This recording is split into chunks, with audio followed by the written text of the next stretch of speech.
बिहार विधानसभा का चुनाव चल रहा है। कल दूसरे चरण का चुनाव भी संपन्न हुआ है। दूसरे चरण के चुनाव में भी लगभग 54% मतदाताओं ने अपने मताधिकार का प्रयोग करके लोकतंत्र के प्रति अपनी अगाध आस्था को व्यक्त किया है। सचमुच बिहार के लोग अभिनंदनीय हैं, जिन्होंने वैश्विक महामारी कोरोना को परास्त करते हुए लोकतंत्र को विजयी बनाने के इस अभियान में अपना योगदान दिया है। और तीसरे चरण में आप सबको भी बिहार विधानसभा चुनाव में मताधिकार का अवसर प्राप्त होगा। और इस देश से आपसे अपील करने के लिए विशेष रूप से मैं उत्तर प्रदेश से आपके बीच यहां पर आया हूं। भाइयों बहनों, हम सब जानते हैं,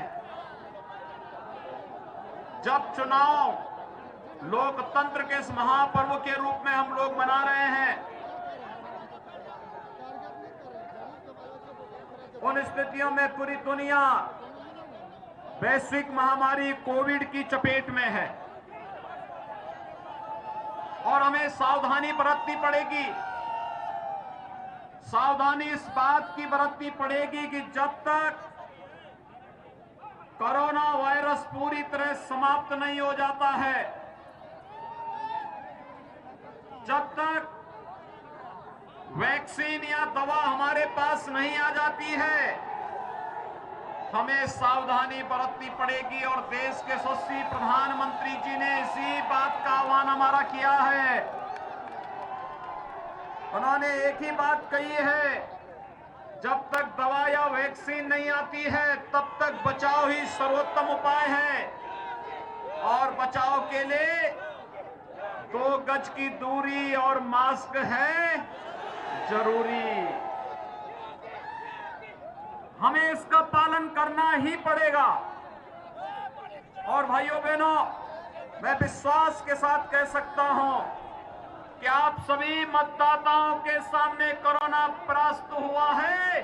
और जब 10 नवंबर को बिहार विधानसभा चुनाव का परिणाम सामने आएगा तो कांग्रेस और राजद भी परास्त होता हुआ दिखाई देगा। यही अपील करने के लिए आज मैं आपके बीच आया हूं। चुनाव जनता को करना है।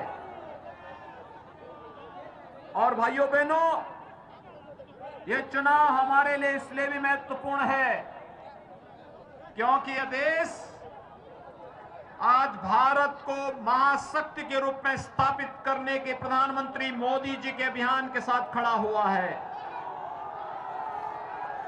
एक तरफ परिवारवाद को बढ़ावा देने वाली, जातिवाद के आधार पर सामाजिक ताने बाने को छिन्न भिन्न करने वाली, तुष्टीकरण की पोषक, और जब भी शासन करने का अवसर प्राप्त हुआ तो उन्होंने बेईमानी और भ्रष्टाचार की पराकाष्ठा को पूरा करते हुए देश की सुरक्षा के साथ खिलवाड़ किया। ऐसे कांग्रेस और राजद जैसे दल एक तरफ खड़े हैं,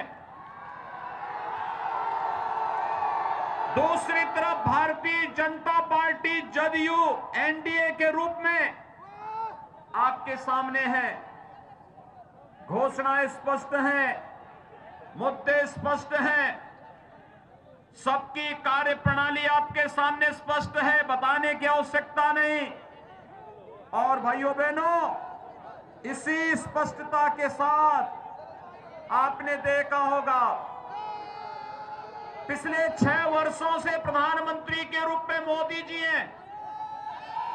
और भाइयों बहनों, मोदी जी की कार्य पद्धति किसी से छुपी हुई नहीं है।